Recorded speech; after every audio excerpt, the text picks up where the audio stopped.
Minute के बाद आते हैं। अगर आप स्कूल में भी फिजिक्स पढ़ते हैं या साइंस पढ़ते हैं तो पहले थ्योरी होती है फिर प्रैक्टिकल होता है। तो अभी तक थ्योरी शुरू भी नहीं हुई है तो मैं प्रैक्टिकल कैसे एक्सप्लेन करूं, आपको ज़्यादा समझ में नहीं आएगा। तो हाँ, आपका क्वेश्चन हम लोग इसी रख लेते हैं बाद में आंसर करने के लिए, जब हम हाँ, तंत्रिका यही मैं कंप्लीट कर लें। नेक्स्ट वीक जब आप वीडियो डाल दोगे उसके बाद फिर ये क्वेश्चन आएगा तो सही रहेगा। हम्म। Hmm. ठीक है. So, are there any other questions?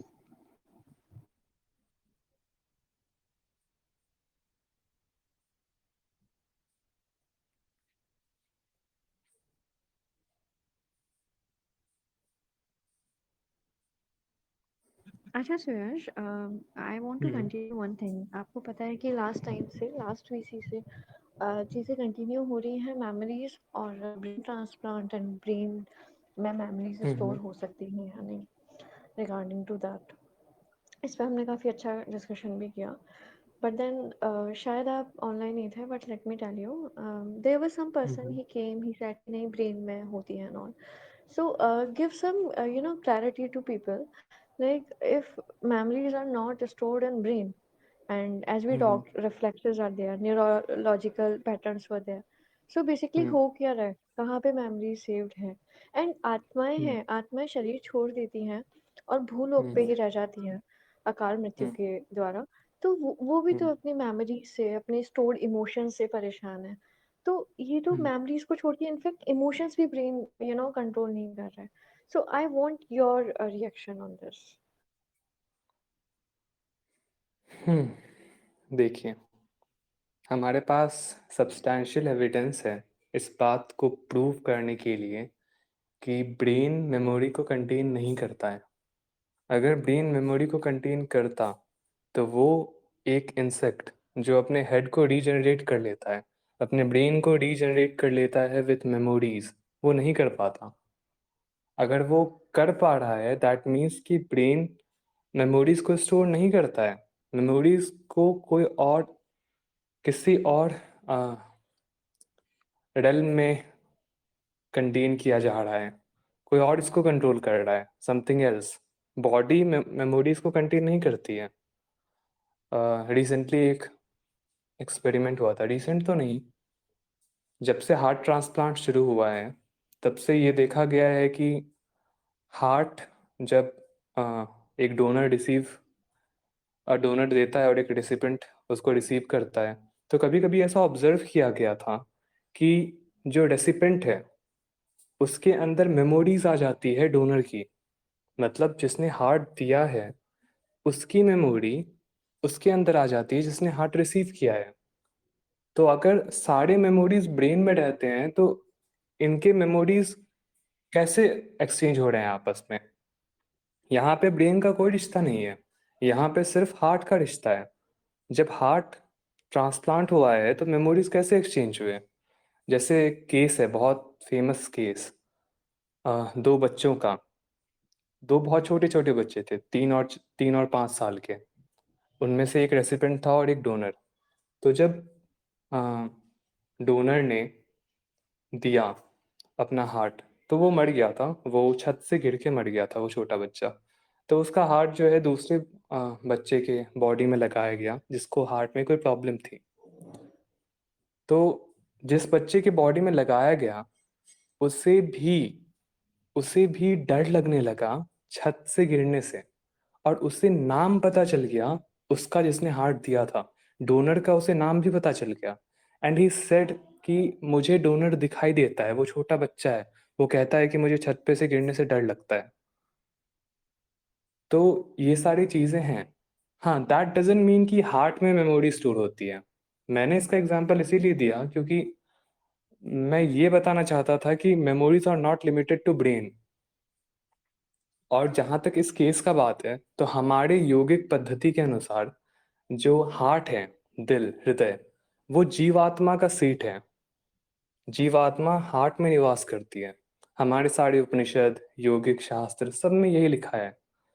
तो जब किसी का हार्ट ट्रांसप्लांट होता है तो अक्सर क्या होता है कि जीवात्मा उसे दिखाई देने लगती है। सपोज अगर मेरा हार्ट किसी और के बॉडी में लगता है, तो मेरी जीव आत्मा ये समझ लेगी कि क्योंकि हार्ट दूसरे के बॉडी में पंप कर रहा है, तो वही उसका घर है। तो वो कभी कभी उसके अंदर प्रवेश कर लेती है, कभी कभी उसे दिखाई देने लगती है। इसीलिए हमारे अ, पद्धति में, हमारे कल्चर में बॉडी को जला दिया जाता है, ताकि जीवात्मा का सारा आइडेंटिफिकेशन टूट जाए शरीर से। तब वो दूसरा जन्म ले सकेगी, ऐसे नहीं ले सकेगी। ऐसे वो बॉडी के अगल बगल मंडराते रहेगी।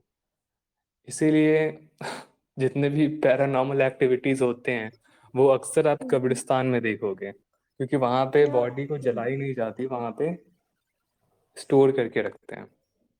तो ये एक हम्म, चीज था। हम लोगों ने एक्सपेरिमेंट हम्म, के बारे में बात किया कि कैसे जीवात्मा ही हम्म, है जो मेमोरीज को कंटेन करती है, ना ब्रेन ना body. Another thing is reflexes. जो ब्रेन होता है वो बहुत सारे न्यूरॉन्स को क्रिएट करता है, एंड न्यूरॉन्स है जो बेसिकली ईज ऑफ थॉट में मदद करते हैं। एक सर्टेन पैटर्न बन जाता है, ताकि आप बहुत क्विकली उस निष्कर्ष पे पहुंच सको। तो इवन अगर ब्रेन ट्रांसप्लांट हो, जो कि अभी तक नहीं हुआ है साइंटिफिकली, मतलब हमारे पास कोई एक्सपेरियंशियल एविडेंस नहीं है इसका, ब्रेन ट्रांसप्लांट का, तो इवन अगर वो होता हम्म, है, तो कहीं ना कहीं कुछ कुछ एबिलिटी जो डोनर है उसकी आ जाएगी रिसिपेंट में। नॉट बिकॉज ब्रेन में मेमोरीज हैं, बट बिकॉज वो न्यूरॉन्स जो बने हैं, जो फॉर्म हुए हैं, उससे वो इंसान जिसके अंदर ब्रेन आया है, वो भी उस निष्कर्ष में बहुत इजीली पहुंच जाएगा जिस पे डोनर पहुंचा था, क्योंकि मेमोरी में वो रूट क्लियर है। इट इज़ लाइक कि एक वैली है पहाड़ों पे, और उस पे जो है बर्फ जमे हुए हैं। तो एक इंसान ने रास्ता बनाया है मंदिर तक जाने का या स्कूल तक जाने का, उस बर्फ को खोद खोद के। तो अगर दूसरा इंसान भी वहां जाता है, तो वो इजिली मंदिर पहुंच जाएगा, क्योंकि वो देखेगा कि रास्ता बना हुआ है पहले से। तो इसका ये मतलब नहीं है कि हम्म। इसकी मेमोरी उसमें ट्रांसफर हो गई है। ये बात है कि रास्ता बन चुका है, रास्ता क्लियर है। तो ये चीज़ है। अच्छा, इसमें ना I would like to add some point कि जो आप बोल रहे हैं रास्ते क्लियर है, ये रियलिटी है। इनफैक्ट आप जिस चीज़ के बारे में ज़्यादा सोचते हो, आप जैसा फील करते हो, आपके जो रिलेशंस बनाते हो दिमाग में, दो न्यूरॉन्स आपस में वैसा नेटवर्क बनाते हैं, और आपके रिपीटेटिव थॉट्स की वजह से उन दोनों न्यूरॉन्स के बीच में बॉन्ड मजबूत होता चला जाता है। This is a scientific study. And hmm. Second point being कि you're saying मतलब the people saying the story memories are stored in body, then the concept of punarjanam, we have seen so many cases, not even in India hmm. but all over the world, कितने लोगों ने दोबारा जन्म लिया and they could remember, उन्हें बहुत अच्छे से याद था कि उनकी माँ कौन है, उनकी पत्नी कौन है, उनके रिलेशंस क्या थे, वो कहाँ रहते थे। उस प्लेस पे जाने के बाद ट्रिगर हुई वो मेमोरीज, राइट? तो हम्म। this is also a good explanation related to this question. हम्म। जो ट्रूथ है And उसे प्रूव करने के बहुत सारे पॉइंट्स हैं, बहुत सारे तरीके से सत्य को प्रूव किया जा सकता है। तो रीइंकार्नेशन एक चीज़ है, एक्सपेरिमेंट्स hmm, दूसरी चीज़ है।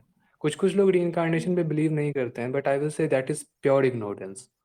अभी के समय that is में इतने सारे केस इंटरनेट पे हैं अवेलेबल, इतने सारे बुक्स हैं रीइंकार्नेशन पे लिखे गए, तब भी अगर आप इसे नहीं मान रहे हैं, तो वो आपका अज्ञान है। इसको आप hmm, स्केप्टिज्म नहीं कहेंगे, इसको प्योर इग्नोरेंस कहेंगे। hmm, बिल्कुल। uh, ठीक है, हम नेक्स्ट क्वेश्चन पे चलते हैं। विश्व देवम का हम्म। एक क्वेश्चन है सुयश। मैं क्वेश्चन पढ़ती हूँ कि अगर हम कुछ नहीं करते हैं, सारी चीज़ें हमारी प्रकृति के 3 गुण करते हैं, संस्कार करते हैं, कुछ भी हमारे कंट्रोल में नहीं है, तो हमें कर्मों की सजा क्यों मिलती है? क्योंकि आपकी चॉइस इन्वॉल्व है। सुरेश प्लीज व्याख्या करें। एक सेकेंड।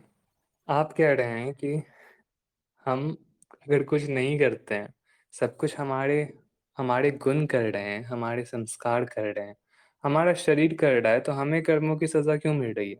किसने कहा आपको कर्मों की सजा मिल रही है? कर्मों की सजा आपके शरीर को ही मिल रही है। जो कर्म कर रहा है उसे सजा मिल रही है। अगर आपने किसी को लेट्स से थप्पड़ मारा, तो वो आपने नहीं मारा, आपके संस्कार ने मारा, आपके शरीर ने मारा, आपके गुणों ने मारा, और फिर वो इंसान आपको पलट के थप्पड़ मारता है, तो आपको थोड़ी पड़ा थप्पड़, कॉन्शियसनेस को थप्पड़ थोड़ी पड़ा, आत्मा को नहीं पड़ा है, शरीर को पड़ा है, शरीर को थप्पड़ पड़ा है। जिसने मारा है उसे फल मिला है। तो ये जो आपका आर्ग्यूमेंट था वो लॉजिकल नहीं है, क्योंकि एक साइड आप शरीर से आइडेंटिफाई नहीं कर रहे हैं। जब आप कर्म कर रहे हैं तो हम शरीर से आइडेंटिफाइड नहीं है, कर्म तो कुछ कोई और कर रहा है, ऑल्दो अपने बेनिफिट के लिए कर रहे हैं, बट कर्म कोई और कर रहा है। और जब आपको फल मिल रहा है तो आप शरीर से आइडेंटिफाइड हो गए कि मुझे क्यों मिल रहा है। ना आत्मा को फल मिलता है, ना आत्मा कर्म करता है। तो फल जिसे मिल रहा है वो भी शरीर है, कर्म जो कर रहा है वो भी शरीर है। तो अगर आपको आत्मा अकर्म, सच में, हाँ, अकर्म का कंसेप्ट मैं थोड़ा पॉइंट कर रही थी, एक्सप्लेन कर देते आप तो। हम्म, हम्म। तो अगर आप सच में इस चीज को जानना चाहते हैं, मतलब अगर आपको सच में ये कंफ्यूजन है जो कि नहीं होना चाहिए, तो इसका आंसर यही है कि आप डबल साइडेड हैं। वो लोकल लैंग्वेज में कहते हैं हिपोक्रिट, दोगलापन।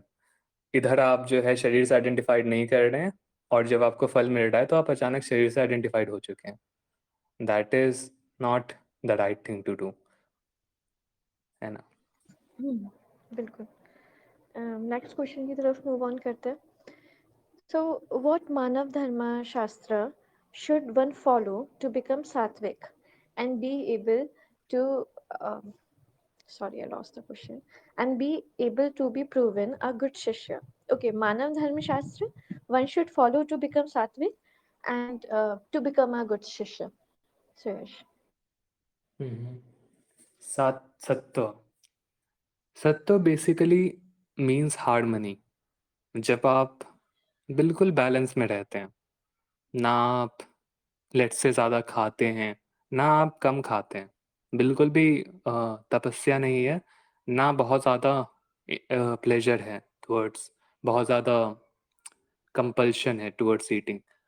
सेम स्लीपिंग के साथ भी, ना ज़्यादा सोना, ना बहुत कम सोना, ना ज़्यादा बोलना, ना बहुत कम बोलना, बैलेंस में रहना है। सत्व मीन्स बैलेंस में रहना, ना कोई भी एक्सट्रीम में नहीं जाना, ना इस एक्सट्रीम में ना उस एक्सट्रीम में, बिल्कुल बैलेंस में रहना। सत्व उसी को कहते हैं। सत्व का अर्थ होता है हार्मनी। तो आपने कहा कि कौन से मानव शास्त्र, मानव शास्त्र ना, हाँ, मानव धर्म शास्त्र ही शास्त्र। धर्मशास्त्र, तो हम्म। जिन्हें पढ़ के हम सात्विक बन सकें। पहली बात, आप किसी भी शास्त्र का अध्ययन करके सात्विक नहीं बन सकते, आप फॉलो करके बनते हैं, उसको करके बनते हैं। बैलेंस में रहिए, हम्म। आप सात्विक बन जाएंगे। और इनफैक्ट बहुत सारे शास्त्र हैं जो आपको सात्विक बनना सिखाते हैं, है ना। बहुत सारे रूल बुक्स हैं। आप कोई भी स्क्रिप्चर उठाओ, वैष्णव स्क्रिप्चर्स स्पेशली, उसमें सत्व को ज़्यादा महत्व दिया गया है, क्योंकि दे बिलीव वैष्णव्स कि सिर्फ उन्हीं का स्क्रिप्चर सात्विक है। तो उसमें स्पेशली सत्व को ज़्यादा महत्व दिया गया है। आ, उनके पास पूरा रूल है कि ये खाओ, ये मत खाओ, ये ऐसे रहो, ऐसे मत रहो। तो आप उसको अगर फॉलो करते हैं तो आप सत्वा के टुवर्ड्स जाएंगे। शास्त्र को अगर आप फॉलो करते हैं, स्पेशली तंत्र को, तो आप सत्वा की तरफ नहीं जाएंगे। शैव शास्त्र कहता है कि गुणों के परे जाओ, वो नहीं कहता कि तुम सात्विक बनो, राजसिक बनो या तामसिक बनो। शैव के अकॉर्डिंग, जितने भी शैव फिलॉसफी हैं, वीर शैव, कश्मीर शैव, उनके अकॉर्डिंग तुम्हें गुणों के परे जाना है, तुम गुण से आइडेंटिफाइड मत हो। तो उसमें इतना महत्व नहीं दिया गया है इन चीज़ों को। वैष्णव स्क्रिप्चर्स उसमें महत्व है। तो अगर आप ये पूछ रहे हैं कि कौन से शास्त्रों को फॉलो करना है, हाँ, वैष्णव शास्त्रों को फॉलो करिए।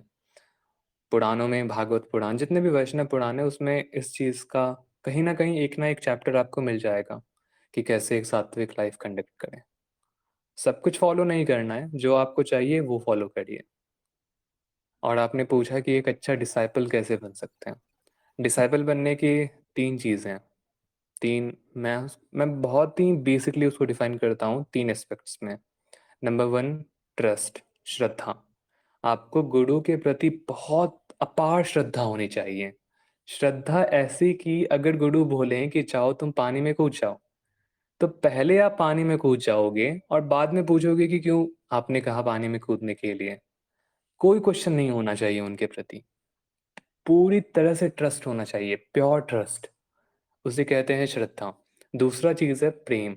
गुरु के प्रति अपार प्रेम होना चाहिए, क्योंकि गुरु और शिष्य एक होते हैं। अद्वैत वेदांत में और अद्वैत तंत्र में गुरु और शिष्य एक होते हैं। तंत्र लोक में कहा गया है कि गुरु तब तक फुलफिल्ड नहीं है, गुरु नॉट शिष्य, गुरु तब तक कंप्लीट नहीं है जब तक वो अपने शिष्य को अपना सारा नॉलेज नहीं दे देता।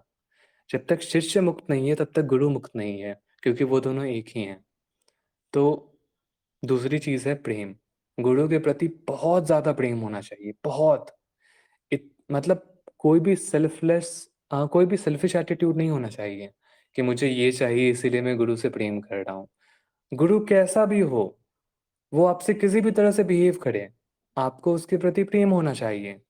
तभी वो आपको अपना नॉलेज दे पाएगा, अपने बीइंग को आपके अंदर ट्रांसफर कर पाएगा। क्योंकि दीक्षा क्या होती है? दीक्षा मतलब ये नहीं होता कि मैंने आपको कुछ सिखा दिया। दीक्षा मतलब होता है जब गुरु अपने पूरे अस्तित्व को आपके अंदर ट्रांसफर कर देता है। जब गुरु आपके माध्यम से जीता है, तो ये दूसरी चीज है, ट्रस्ट और लव। तीसरा है रिस्पेक्ट। आपको गुरु को बहुत ज़्यादा रिस्पेक्ट करना होगा। देखना होगा आपको कि वो स्वयं भगवान का रूप है। जैसे कुलर्णव तंत्र में कहा गया है कि ये बिल्कुल मत मानो कि वो एक इंसान है जो तुम्हें मुक्ति तक ले जाने आया है। वो साक्षात भगवान शिव है, जिसने अपने 5 सर को छिपा लिया है, जिसने अपने 10 भुजाओं को 2 भुजाओं में छिपा लिया है। वो साक्षात भगवान शिव हैं जो मानव शरीर में उत्पन्न हुए हैं। वैसा होता है गुरु का दर्जा। तो ये 3 चीजें हैं एक शिष्य के लिए, रिस्पेक्ट, ट्रस्ट एंड लव। ये 3 चीज करो तो फिर आप रेडी हो शिष्यत्व के लिए। हम्म, हम्म, ठीक है। तो अब हम नेक्स्ट क्वेश्चन की तरफ मूव करें। अभिषेक पूछते हैं कि आपने जितनी भी यौगिक क्रियाएं थी, आपने बोला कि गुरु की गाइडलाइंस के साथ करिए। तो मेरे पास गुरु नहीं, मैंने ये करना छोड़ दिया। लेकिन आपने कहा था कि आपके पास भी कोई गुरु नहीं थे, आपने बस महादेव को माना।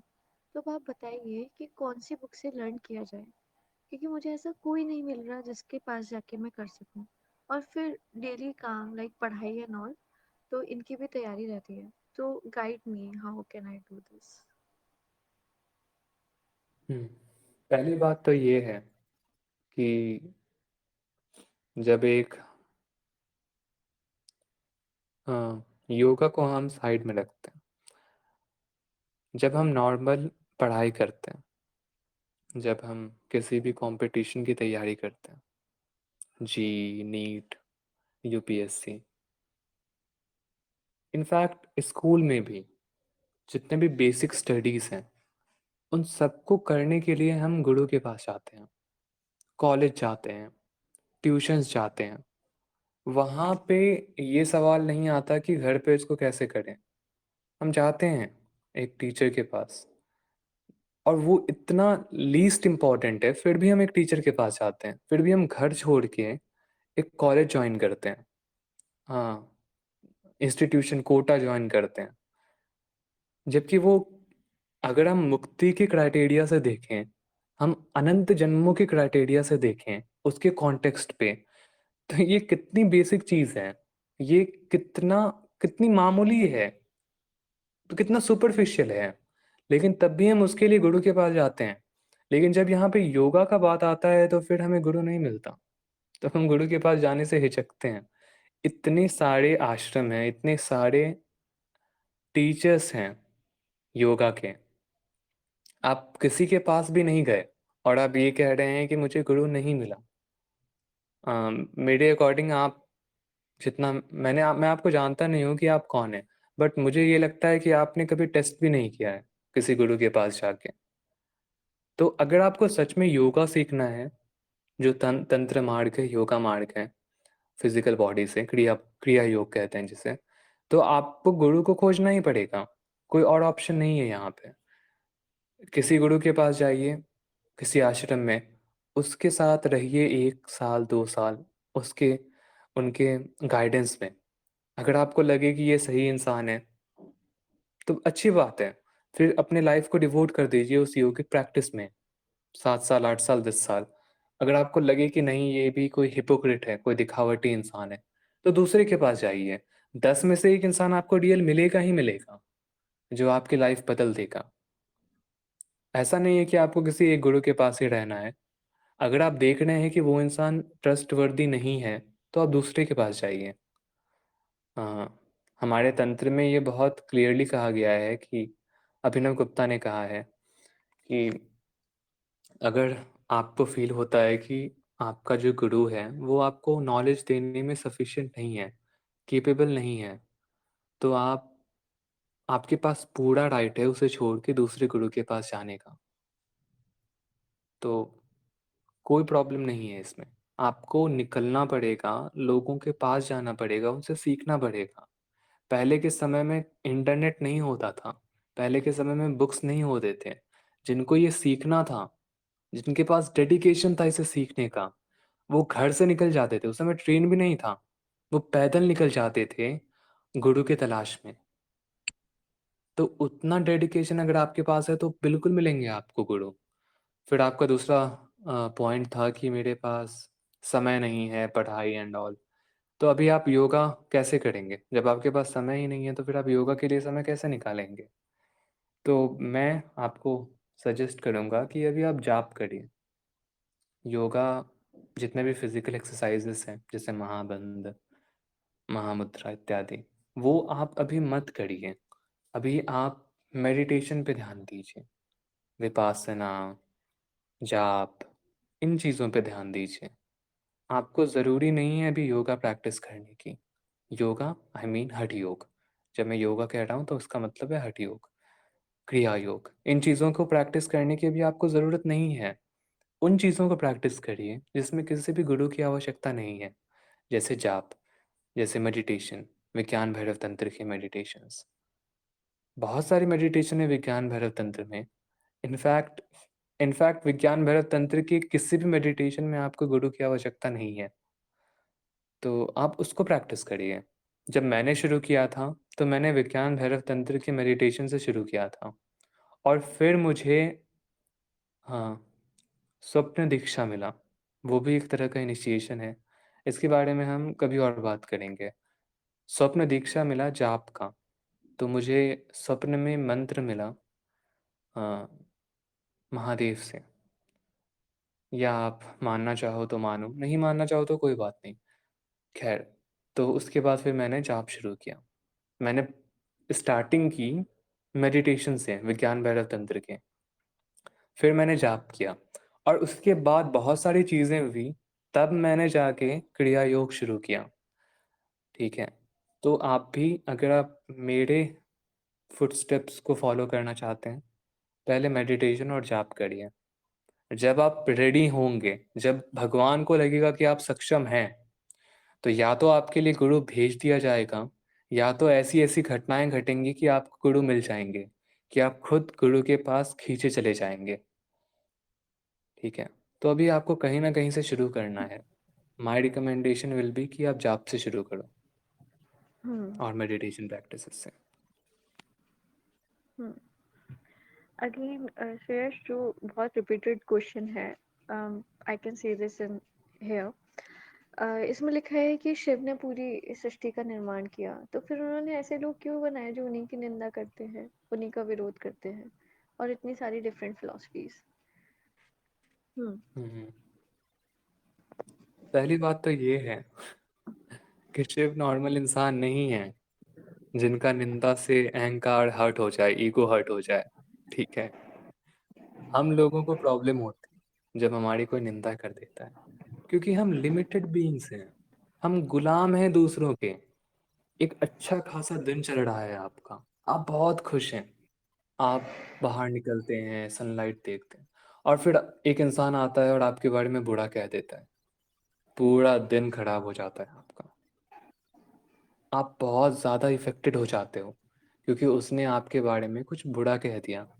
इतने ज़्यादा इनसिक्योर हैं आप। तो ऐसे नहीं है शिव।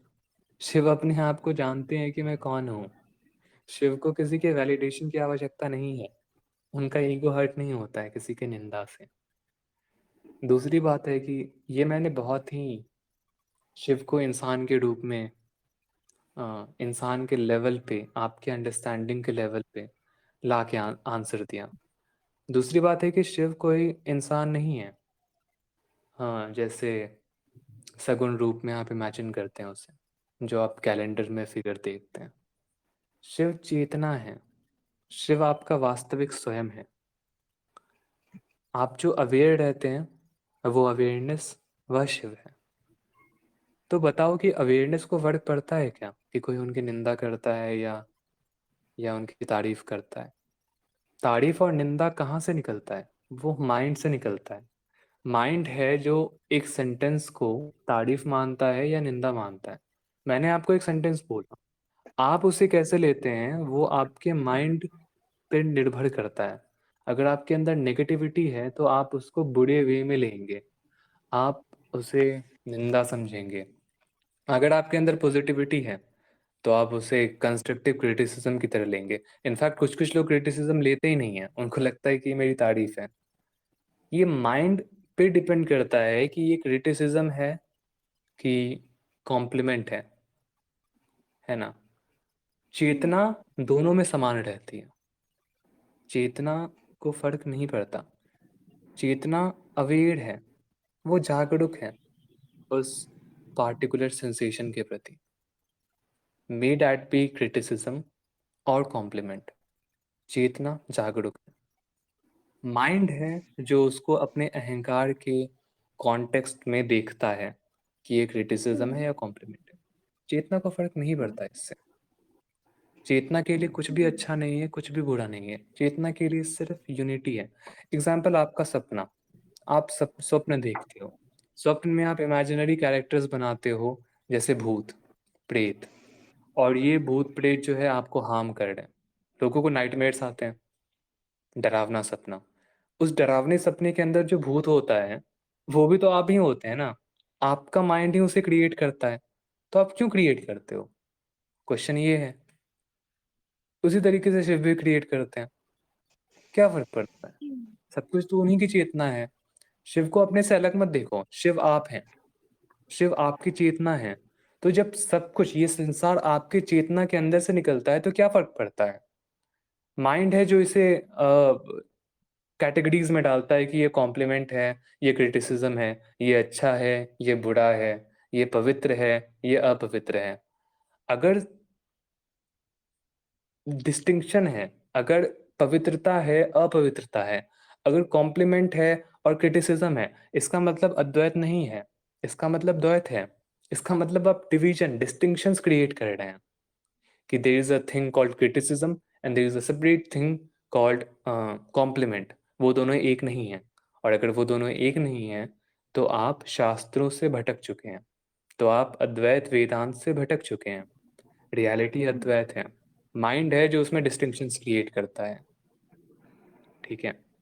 तो ये कहना कि शिव ने ऐसा क्यों बनाया, बहुत ही सुपरफिशियल क्वेश्चन है। एंड आई थिंक आपको उसकी गहराई का एक अंदाजा मिल गया कि वो कितना गहरा है।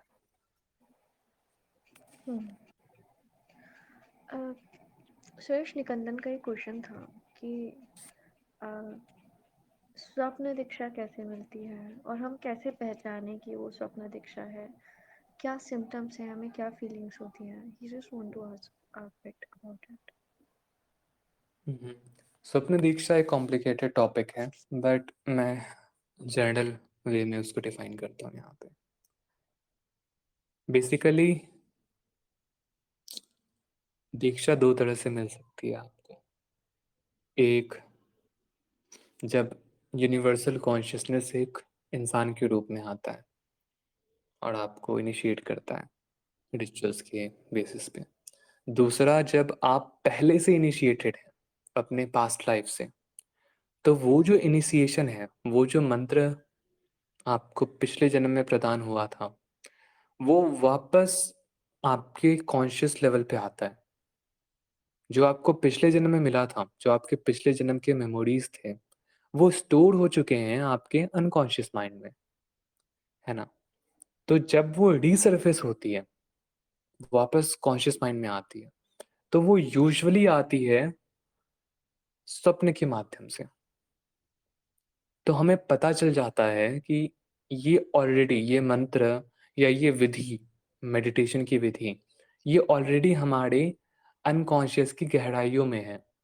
तो हम उससे इन्फर कर सकते हैं, हम उससे डिड्यूस कर सकते हैं कि शायद हमने ये पहले प्रैक्टिस किया होगा, इसीलिए वो इतनी गहराई में है। हमने इसे बहुत बार रिपीट किया होगा। जो भी चीज़ें हम रिपीट करते हैं, वो हमारे अनकॉन्शियस की गहराइयों में चला जाता है।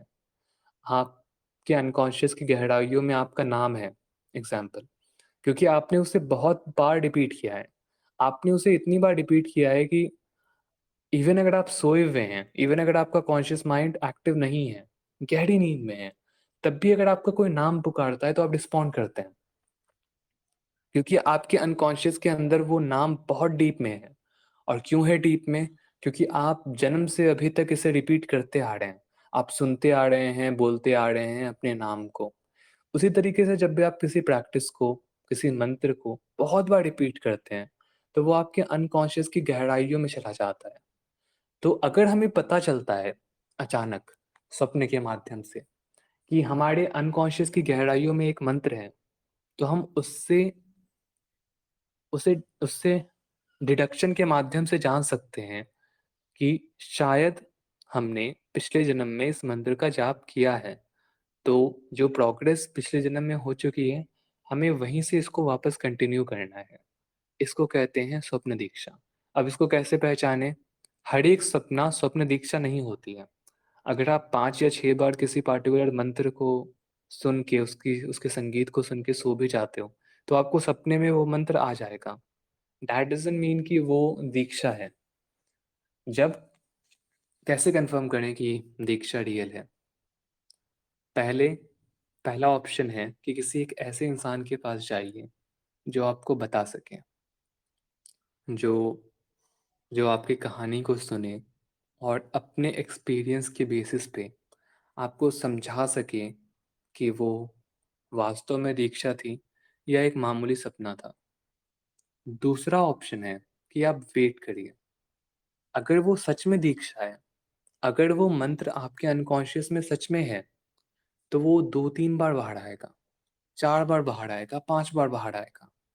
आपको अलग-अलग तरह से सिग्नल मिलेंगे कि ये दीक्षा है। ये कोई इनसिग्निफिकेंट चीज़ नहीं है जिसे इग्नोर किया जा सकता है। अगर वो सिग्निफिकेंट है तो आपको बहुत बार इंडिकेशन मिलेगा उस चीज़ का, तो उसका वेट कर सकते हैं। ये 2 ऑप्शन है पता लगाने का कि सच में दीक्षा है या कोई इनसिग्निफिकेंट ड्रीम है। तो I think that answers the question. तो श्रेयस, एक और क्वेश्चन है पार्थ का कि हम जाप कैसे करें, कितनी माला करें एज अ बिगिनर, किस किस मंत्र का करें? This is the question he is having. जाप डिपेंड करता है कि कौन-सा मंत्र है, पहली बात। मंत्र का पर्पस क्या है, दूसरी बात, और आपकी कैपेबिलिटीज़ कितनी है, आपकी क्षमता कितनी है। ये 3 फैक्टर हैं, जो आपको ध्यान में रखना है। अब मंत्र बहुत सारे प्रकार के होते हैं। मंत्र का पर्पस भी बहुत सारा होता है। बीज मंत्र है, अवधि के मंत्र हैं, बहुत सारे मंत्र हैं, बहुत सारे तरह के मंत्र। तांत्रिक मंत्र हैं, वैदिक मंत्र हैं, शाबर मंत्र है। सबके अलग-अलग पर्पस हैं। कॉमन पर्पस है मुक्ति, लेकिन मंत्र ऐसे भी हैं जिनका पर्पस है बीमारी ठीक करना, उच्चाटन, अ, बहुत सारे ब्लैक मैजिक के पर्पस, अभिचार क्रिया। तो अलग-अलग पर्पस के लिए मंत्र बोले जाते हैं। तो पहले आपको फिगर आउट करना है कि आपका पर्पस क्या है। इस आंसर के लिए हम लोग एज़्यूम कर लेते हैं कि आपका पर्पस है मुक्ति, एनलाइटनमेंट, स्वयं को जानना। तो ये आपका पर्पस है। अब आपको जानना है कि मंत्र कौन-सा है। तो इस आंसर के लिए हम लोग एज़्यूम कर लेते हैं कि आपका मंत्र है ओम, सिंपल ओम। और अब आपको जानना है कि आपकी कैपेबिलिटीज़ कितनी है। क्या आपने पहले जाप किया है कभी? क्या आप मेडिटेशन न्यू-न्यू शुरू कर रहे हैं? ये सारी चीज़ों को ध्यान में रख के आपको आगे बढ़ना है। अब मान लेते हैं इस आंसर के लिए कि आपने आज से पहले कभी सीरियसली जाप नहीं किया है। तो आपको शुरू करना है कहीं न कहीं से। तो मैं कहता हूँ यूजुअली कि आप 1 माला से शुरू करिए। अगर आप 1 से ज़्यादा कर सकते हैं, वेल एंड गुड, 3 माला करिए। अगर आप थोड़े बहुत एक्सपीरियंस्ड हैं, तो 3 माला करिए। अगर आप और एक्सपीरियंस्ड हैं, 11 माला करिए। जो भी आप पिक करते हैं, 1, 3, 11, आपको उसको कंटिन्यू रखना है, ठीक है? आज आपने 11 माला कर लिया और कल आप 5 माला करते हैं, वो बहुत ज़्यादा गलत है। आज अगर आपने 11 किया है, तो कल भी आपको 11 करना है या आप उससे अधिक कर सकते हैं। आप 12 कर सकते हैं, लेकिन 10 नहीं कर सकते हैं। आज अगर आप इसीलिए मैं बोलता हूँ कि कम से शुरू करिए। 1 माला से शुरू करना है, 1 माला से शुरू करिए, लेकिन उसको हर दिन करना है। अगर आप 1 माला कर रहे हैं, 108 बार कर रहे हैं, तो हर दिन 108 बार करना है। एक दिन भी आप 107 बार या 106 बार नहीं कर सकते। आपको हर दिन कंटिन्यू करना है। हाँ, आप बढ़ा सकते हैं, घटा नहीं सकते। तो ये है मंत्र का रूल। जितना भी आपको करना है, जितनी बार भी आप करने में सक्षम हैं, उतनी बार हर दिन करना है और धीरे-धीरे बढ़ाते जाना है। तो अब दूसरी बात है कि किस देवी या देवता के मंत्र हैं। अगर वो देवी हैं, देवी आदिशक्ति या लक्ष्मी या राधा, पार्वती, तो आप उसके लिए स्फटिक का माला इस्तेमाल करें। अगर देवता हैं, स्पेशली भगवान शिव या गणेश जी, भैरव, तो उसके लिए आप रुद्राक्ष माला इस्तेमाल करें। दैट वुड बी परफेक्ट भगवान शिव के लिए। अगर आप वैष्णव हैं, हनुमान जी की उपासना कर रहे हैं या भगवान राम, कृष्ण, तो उसके लिए तुलसी माला का इस्तेमाल किया जाता है। अब माला क्यों इस्तेमाल किया जाता है, इसके पीछे भी बहुत बड़ा सिग्निफिकेंस है, जिसको अगर अभी हम डिस्कस करने लगें तो 2-3 घंटे निकल जाएँगे, तो उसको हम अभी डिस्कस नहीं करते। डेटीज़ के रूल हैं, अगर आप उस डेटी को आपको प्रसन्न करना है, अगर वो आपके इष्ट हैं, तो उनके रूल्स के अकॉर्डिंग आपको चलना होगा। इसीलिए आप अगर हो सके तो, अगर सक्षम है तो, उनके स्पेसिफिक मालाओं का प्रयोग करिए। एक और रूल है कि अ, जिस भी आप डेटी की उपासना कर रहे हैं, जिस भी डेटी के मंत्र की उपासना कर रहे हैं, उनका एक स्पेशल तिथि होता है। जैसे विष्णु भगवान का है एकादशी, तो उसमें आपको कुछ स्पेशल करना होगा। उसमें आप व्रत रख सकते हैं, किसी गरीब को दान दे सकते हैं। वो इसीलिए कर रहे हैं ताकि उन डीटी को पता चले कि ही केयर्स, जो बंदा है, जो साधक है, वो केयर करता है, वो सच में मुझे पाना चाहता है। तो ये सारे वेज़ ऑफ अ, साधना है, उपासना है, जो तंत्र में बताए गए हैं। अब कुछ लोग कहेंगे कि मुझे महावाक्य का जाप करना है, जैसे तत्त्वमसि, सोहम, तो उसके लिए क्या करना है? ठीक है, उसके लिए भी सारे रूल्स सेम होंगे। रुद्राक्ष माला का प्रयोग करिए। अगर आपको वैदिक मंत्र का उच्चारण करना है, रुद्राक्ष माला का प्रयोग करिए। किसी डीटी का तब काम नहीं होता है क्योंकि वैदिक मंत्र बिल्कुल अद्वैत है। वहाँ पे किसी डीटी की उपासना नहीं होती। हालाँकि मैं आपको सजेस्ट करूँगा कि डीटी वर्शिप से शुरू करिए, क्योंकि निराकार की उपासना बहुत कठिन है। फिर भी अगर आप करना चाहते हैं, रुद्राक्ष माला का प्रयोग करिए और जो भी बाकी रूल्स बताया है वो सेम रहेगा। हफ्ते में किसी भी एक दिन आप चाहें तो व्रत कर सकते हैं, ताकि एक सर्टेन डीटी, चाहे वो गणेश जी हैं या कोई भी हो, वो इम्प्रेस हो, वो आपके विघ्न को खत्म करे। इवन अगर आप निराकार का ध्यान कर रहे हैं तो भी आपके साधना में बहुत सारे विघ्न आते हैं, तो आप चाहेंगे कि विघ्न ना आए, तो इसीलिए हम डीटी की उपासना करते हैं ताकि वो विघ्न को खत्म करते हैं। इसीलिए हम गणेश जी की उपासना करते हैं या सो ऑन। तो अगर संभव हो, एक दिन, महीने में एक दिन आप व्रत करिए और इससे आपका शरीर भी ठीक रहेगा। व्रत इज साइंटिफिक, आयुर्वेद में कहा गया है कि व्रत करने से बॉडी प्योरीफाई होती है। तो ये सारी चीज़ें, ये सारे रूल्स हैं जाप के। हम्म, हेलो, क्या आप सुन सुरेश, सकते हैं मुझे? बिल्कुल। सुरेश, इसमें एक और चीज़ कि काफ़ी लोग कहते हैं कि फीमेल्स को ओम का उच्चारण नहीं करना चाहिए या बिना दीक्षा के ओम का उच्चारण नहीं करना चाहिए। तो लोगों के मन में बहुत डाउट है, तो प्लीज़ इसे क्लैरिफाई कर दीजिए। देखिए, मैं ये नहीं मानता हूँ, बिल्कुल भी नहीं मानता हूँ कि आपको ओम के उच्चारण करने के लिए किसी भी तरह का उपनयन संस्कार चाहिए या दीक्षा चाहिए।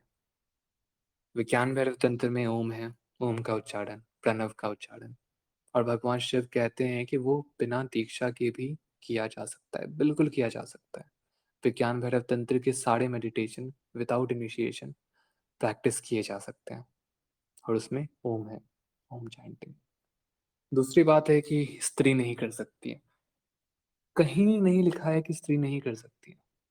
जो कहता है कि स्त्री नहीं कर सकती है वो आपको मूर्ख बना रहा है, दैट्स इट। हमारे शैव सिद्धांत में बहुत सारी स्त्री हैं जो ओम का उच्चारण करती थी, स्पेसिफिकली ओम का नहीं, ओम नमः शिवाय का या अलग अलग मंत्र का जिसमें ओम होते थे। जब वो कर सकती हैं तो आप क्यों नहीं कर सकते? जब उन्होंने सेट किया है आपके लिए मार्ग, तो आप क्यों नहीं कर सकते? कुछ लोग हैं जो आपको बोलेंगे ही। प्रॉब्लम क्या है हिंदुओं के साथ कि हर एक हिंदू समझता है कि वो अपने धर्म में एक्सपर्ट है। सबसे बड़ी प्रॉब्लम ये है, शास्त्र किसी ने नहीं पढ़ा। उनसे अगर पूछ लो कि उपनिषद कितने हैं, वो नहीं बता पाएंगे। लेकिन उन्हें लगता है कि वो अपने धर्म में बहुत आगे हैं, उन्हें हर कुछ पता है। ऐसे लोगों की बात मत सुनिए। हाँ, आपको आलोचना का सामना करना पड़ सकता है, क्या फ़र्क पड़ता है? जिस इंसान ने कभी खुद ओम का उच्चारण नहीं किया है, जो इंसान खुद साधना नहीं करता है, वो आपको बता रहा है कि आपको साधना नहीं करनी चाहिए। क्यों सुनना है ऐसे इंसान को? जो भी आपको करना है, निश्चिंत होके करें। साधना में कोई रुकावट नहीं है। इनफैक्ट मैं तो कहूँगा कि अगर आप नहीं कर रहे हैं साधना, अगर आप एक दिन भी वेस्ट करते हैं, इनिशिएशन के लिए वेट करके या लोगों की आलोचना खत्म हो इसका इसका वेट करके, आप एक दिन भी अगर साधना मिस करते हैं तो आप अपने जीवन को खतरे में डाल रहे हैं, क्योंकि आपको नहीं पता आप कब चल बसेंगे। तो कितना बड़ा रिस्क है कि आप एक दिन गुजार रहे हैं बिना साधना किए। और मुझे लगता है वो कई ज़्यादा रिस्की है कंपेयर्ड टू लोगों का कहना कि नहीं करना चाहिए। नहीं करना चाहिए, क्यों नहीं करना चाहिए में जितना रिस्क है, उससे कई ज़्यादा रिस्क है ना करने में। क्योंकि समय बीता जा रहा है, समय लौट के वापस नहीं आएगा और आप वृद्धावस्था में साधना नहीं कर सकते हैं। लोग तो ये कहते हैं कि अभी क्यों साधना कर रहे हो? जब बूढ़े हो जाओ तब करना। नहीं कर सकते आप बुढ़ापे में साधना। उस समय एनर्जी बचेगी नहीं। उस समय थॉट्स इतने ज़्यादा अनकंट्रोल्ड हो जाएँगे कि 5 मिनट ध्यान नहीं लगेगा। साधना करने का समय अभी है, जवानी में है, बुढ़ापे में नहीं है। तो ऐसे लोगों की बात क्यों सुनें? बिल्कुल मत सुनिए। जो भी ये कह रहा है कि बीज मंत्र स्पेसिफिकली ओम, बिना दीक्षा या बिना उपनयन संस्कार के नहीं हो सकता, बिल्कुल मत सुने उनकी बात। जो भी ये कह रहा है कि स्त्री साधना नहीं कर सकती, बिल्कुल मत सुने उनकी बात। हाँ, तंत्र में सर्टेन बीज मंत्र हैं, जिनकी उपासना के रूल्स हैं, जिनके लिए दीक्षा आवश्यक है, उसकी हम बात नहीं कर रहे हैं। उन पे आपको ध्यान नहीं देना है। ओम एक ध्वनि है जिसका जाप बिना इनिशिएशन के किया जा सकता है। ठीक है, क्लियर कर देते हैं इसको यहीं पे। ठीक है, तो shall we move to another question.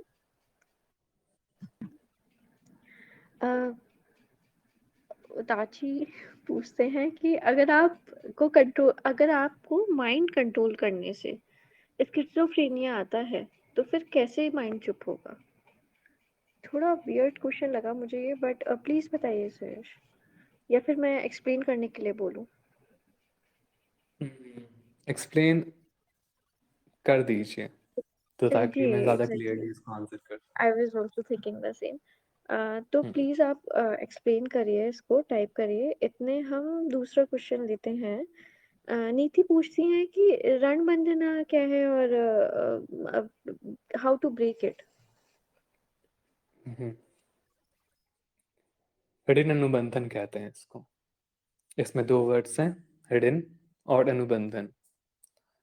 Hidden का अर्थ होता है कर्ज, किसी का लिया हुआ कर्ज जो हमने अभी तक चुकाया नहीं है। और अनुबंधन मतलब होता है एक तरह का बॉन्ड, डील। तो अगर आप किसी से सर्टन कर्ज लेते हैं, जो बहुत सारे तरीके के हो सकते हैं, जैसे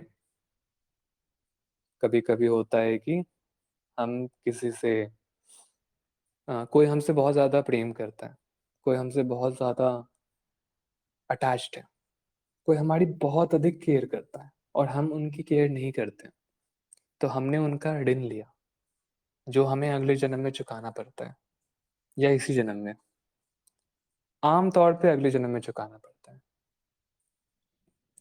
तो ये सारी चीज़ें हैं ऋण अनुबंधन में आते हैं। कभी कभी कुछ माँ बाप जो हैं वो बच्चे का बहुत केयर करते हैं, लेकिन बच्चे उनका केयर नहीं करते, उनका ध्यान नहीं देते हैं, तो वहाँ भी एक ऋण अनुबंधन क्रिएट हो जाता है जो बच्चों को किसी ना किसी वे में अगले जन्म में या इसी जन्म में चुकाना पड़ता है। यूजुअली जो ऋण अनुबंधन होता है वो उन्हीं दोनों लोगों के बीच में होता है जिनके बीच में ऋण था। अगर आपके और एक सर्टेन इंसान के बीच में एक ऋण है, तो वही दोनों इंसान अगले जन्म में रीइंकार्नेट होंगे और उन्हीं दोनों के बीच का ऋण खत्म होगा आपस में। तो जो उसने आपको दिया है, आपको उसे वापस पे करना पड़ेगा उसे। इस तरीके से ऋण अनुबंधन खत्म होगा। आई विल से इस पे ध्यान मत दो। आपको पता ही नहीं है कि आपने किनका किनका ऋण लिया है, तो आप कैसे पे करोगे उनको? नेचर को सॉल्व करने दो इसको। नेचर जिस तरह से आपको ले जा रही है, वो ऑलरेडी आपके सामने ऐसे ऐसे सिचुएशंस क्रिएट करेगी कि ऋण चुक जाए, ऋण पूरा हो जाए, ऋण ब्रेक हो जाए। तो आपको उसके अनुकूल चलना है। आपको ये नहीं सोचना कि मेरी लाइफ इतनी अनफेयर क्यों है। आपको नहीं पता आपकी लाइफ फेयर है, आपको जानते ही नहीं है, इसीलिए आप उसको अनफेयर कह रहे हैं। तो नेचर को कंट्रोल करने दो एंड वो आपको इस ऋण अनुबंधन से बाहर निकाल देगी।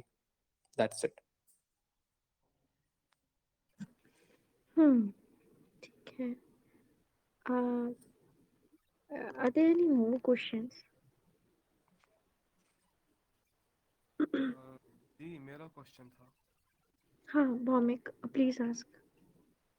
सुयश, मेरा क्वेश्चन ये था कि आवाज जब बहुत कम है जयेश। वॉल्यूम बढ़ा लो। मैंने फुल कर दिया। मेरा क्वेश्चन ये था कि जब एक ह्यूमन रियलाइज करता है कि वो आत्मन है, मतलब उसी के ऑब्जर्वेशन से ये प्रकृति ये सब कुछ एग्जिस्टेंस में आया है, और अगर वो ऑब्जर्व करना छोड़ देगा तो वो सब वापस ख़त्म हो जाएगा। तो ये ह्यूमन बॉडी उस चीज़ को, मतलब उतनी इंफॉर्मेशन को होल्ड करने की कैपेबल नहीं होती है। तो सुयश ने शायद से एक वीडियो में बोला था, या तो हम उसी स्टेट ऑफ पता नहीं कॉन्शियसनेस में हमेशा के लिए रह जाएं, या फिर हम यहाँ पे आके वापस आके मतलब बाकी लोगों को इनिशिएट करें, उनको ये मार्ग दिखाएं। तो जब सुयश मतलब वापस आया ह्यूमन बॉडी में, तो वो पुरुष नहीं रहा, मतलब हाँ वो बाकी चीज़ों से बंधा नहीं है, मटेरियलिस्टिक चीज़ों से, लेकिन वो एक रूप से पुरुष ही नहीं है। अलग अलग भी तो हो सकते हैं ना, कि एनलाइटन बीइंग अलग अलग हो सकते हैं, उनके पर्सपेक्टिव अलग हो सकते हैं।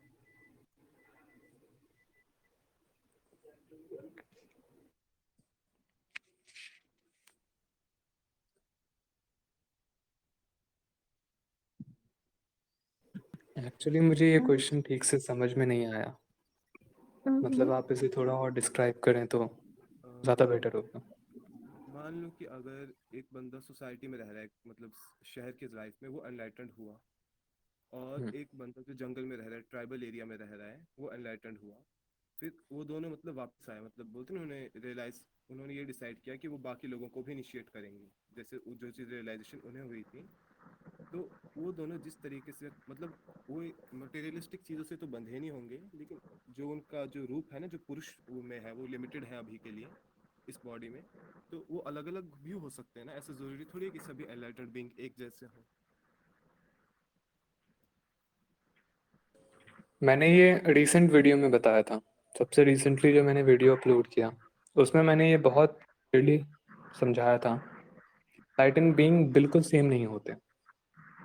हर एक एनलाइटन बीइंग पहले वाले से अलग होता है, क्योंकि यही एक चीज़ है जिसमें कार्बन कॉपी का सवाल ही नहीं उठता।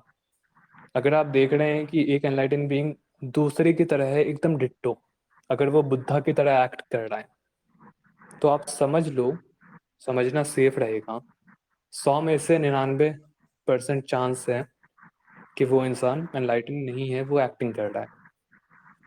एक एनलाइटन बीइंग बिल्कुल दूसरे की तरह नहीं होता, आमतौर पे यही देखा गया है। कृष्ण के इतने सारे अवतार थे, कौन सा अवतार था जो समान था? कृष्ण भगवान राम से अवतार नहीं थे, राम से सिमिलर नहीं थे, राम अवतार से।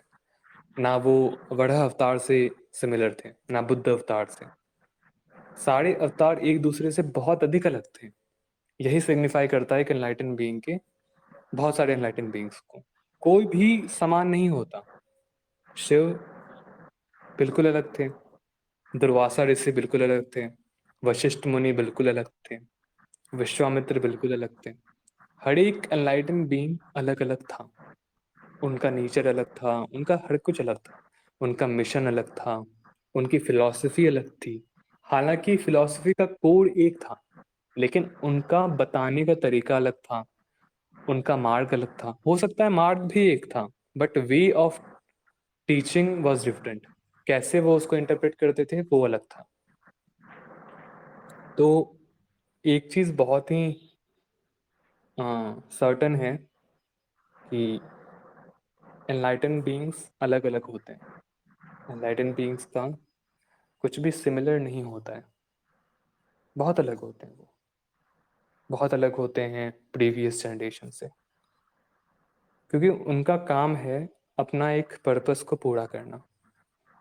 उनका काम ये नहीं है कि लोगों को प्रूव करना कि मैं एनलाइटेंड हूँ, ठीक है? उनका काम है एक पर्पस को पूरा करना, और उस पर्पस को पूरा करने के लिए वो जो भी मीन्स को यूटिलाइज कर सकें, चाहे वो कितना भी मॉडर्न हो, वो उसको करेंगे। आम लोगों के नज़र में, क्योंकि एनलाइटन बीइंग यूजुअली 100 साल में एक होता है, एक सेंचुरी में एक होता है, तो आम लोगों की नज़र में जो एनलाइटन बीइंग था आखिरी वाला, वो बहुत पुराना था, और उस समय के अकॉर्डिंग, उस समय के कंपैरिजन में बहुत सारी टेक्नोलॉजिकल एडवांस उन्हें उन्हें बिलीव नहीं होता है कि एक एनलाइटन बीइंग मॉडर्न टेक्नोलॉजी भी यूज़ कर सकता है। हम ट्रेडिशन में चलने वाले लोग हैं। पहले के समय में पेपर नहीं था तो भोजपत्र का इस्तेमाल होता था, तो अभी भी लोग पूजा पाठ करते समय भोजपत्र को यूज़ करते हैं, जबकि उसका कोई पर्पस नहीं है। तो इसीलिए एक एनलाइटन बीइंग को यूजुअली नहीं समझ पाते हैं लोग। उनके अकॉर्डिंग जैसे 1000 साल पहले थे लोग, एनलाइटन लोग, उन्हीं की तरह अभी के एनलाइटन बीइंग्स को बिहेव करना चाहिए। वही लैंग्वेज, वही वे ऑफ स्पीकिंग, उसी तरीके से कपड़े पहनना, बैलगाड़ी पे सवारी करना, है ना? तो लेकिन ऐसा नहीं होता। एनलाइटन बीइंग का पर्पस ये नहीं है कि वो प्रूव करते फिरे कि मैं एनलाइटेंड हूँ, मैं बुद्ध की तरह हूँ या मैं कृष्ण की तरह हूँ। उनका पर्पस है, उनका अलग अलग पर्पस है। जैसे स्वामी विवेकानंद का पर्पस था वर्ल्ड पीस फैलाना, रिलीजियस हार्मनी, तो वो उस पर्पस को पूरा करने के लिए विदेश गए, 7 समुद्र को पार करके गए।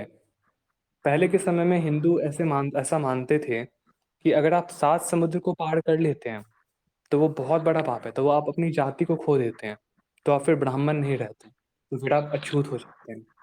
लेकिन वो उस चीज को, उस उस मान्यता का खंडन करके विदेश गए, शिकागो गए, तो बहुत लोगों ने उन्हें हेट किया। बहुत लोग कहने लगे कि ये ब्राह्मण भी नहीं, ये शूद्र हैं। लेकिन इससे क्या हो गया?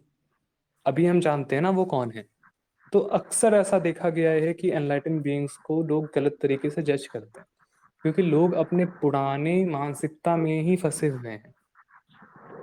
तो हाँ, आपने जो क्वेश्चन पूछा कि क्या डिफरेंस है, क्या अलग अलग हो सकते हैं, तो हाँ, अलग अलग हो सकते हैं और होते हैं। Suyash, I guess we should end the VC now. It's been an hour. नहीं, मेरे 2 और क्वेश्चंस थे सुयश से। Jayesh, can we save it for later? नहीं, मेरे को फिर मैं पता नहीं मैं बाद में टाइम लगेगा कि नहीं। एक second. Suyash, what's up with you? ठीक है, मुझे कोई प्रॉब्लम नहीं है, 2 हाँ, क्वेश्चन और कर लेते मैं ऐसे ठीक में है, पूछ Jayesh, सकता हूँ। go for your questions and then we will end the VC for today. नहीं, मैं क्वेश्चन मतलब बाकियों के सामने नहीं पूछ सकता, नहीं तो मेरे लिए प्रॉब्लम क्रिएट हो जाएगी ना।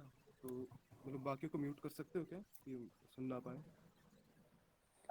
नहीं तो मैं काम करना, फिर सेंड मी रिकॉर्ड करके मैं फॉरवर्ड कर दूंगी सुरेश को, ठीक है? ठीक है। ठीक है, डन, ओके।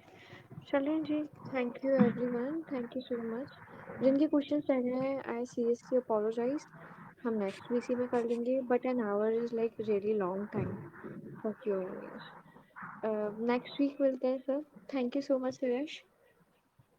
और फिर अगले वीक से हम त्रिका भी शुरू करेंगे, तंत्र पे। और जो ग्रुप का नाम है त्रिका, वो भी आप लोगों को समझ में आएगा कि क्यों पढ़ा। तो बिल्कुल आई थिंक इट्स अ बिल्कुल। वंडरफुल फिलॉसफी, हर एक इंसान को जानना चाहिए। प्रॉब्लम है कि हम लोग अभी तक इस चीज़ से अज्ञान, अब अनभिज्ञ हैं। हम जानते भी नहीं है कि इतनी महान फिलॉसफी है हमारे धर्म में। तो आई एम रियली एक्साइटेड, आप लोगों को भी होना चाहिए, या आप जानेंगे इस नो, आई एम फिलॉसफी को। एक्साइटेड। No doubt. तो नेक्स्ट टाइम पे हम यही करते हैं, हम 3/4 टाइम ट्रिका को एक्सप्लेन करेंगे and hmm 1/4 time hmm will be all right, है ना? हम्म Okay then, thank you so much Yash, and thank you so much everyone for being here. Take care everyone. See you next week. Thank you.